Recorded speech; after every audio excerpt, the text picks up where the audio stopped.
This is probably one of the most unoriginal stories I've ever watched, and yet I'm still watching it. So does Tougen Anki pass the 3-episode test? Let's talk about it. This anime is another retelling of the classic story of Momotaro.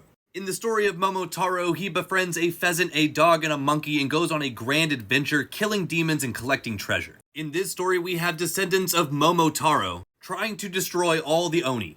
It's an ancient clash that has been going on for hundreds and hundreds of years. But that being said, the Momotaro clan has these badass weapons that come from like this weird dark dust looking stuff. And then the Oni are able to manipulate blood. And this is where the anime really catches me. This power system is really fun. But I will say a lot of people said they didn't like the way the 3D animation looked when they pulled out their weapons. And I'm gonna be real, when I saw Homie turn into the freaking gun blood devil, I was like, yo, this is crazy. Our main character is obviously an Oni, and he's obsessed with like guns and weaponry, so yeah, his blood manipulation just gives him weapons. Sick. If I'm being honest, I'm not a huge fan of the ensemble cast that we've been introduced to so far. These are all the kids that our main character is going to be growing up with and going to school with for all intents and purposes.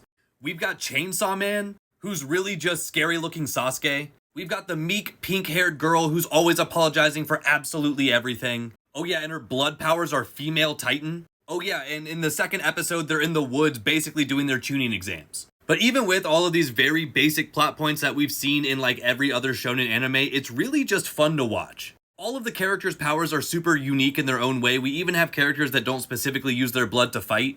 And any character who's like a teacher that uses an umbrella, always epic, every single time. I'm not here for the story, but I am here for the fun of it. And for that reason, I've continued watching. If I'm being totally honest, I think in a lot of people's eyes, this anime would fail the 3-episode test. But for me, it's just violent enough with an intriguing enough power system that I'm watching the next episode. So yes, this does pass the 3-episode test, but just barely. We'll definitely have to revisit this when we get to the end of the first season.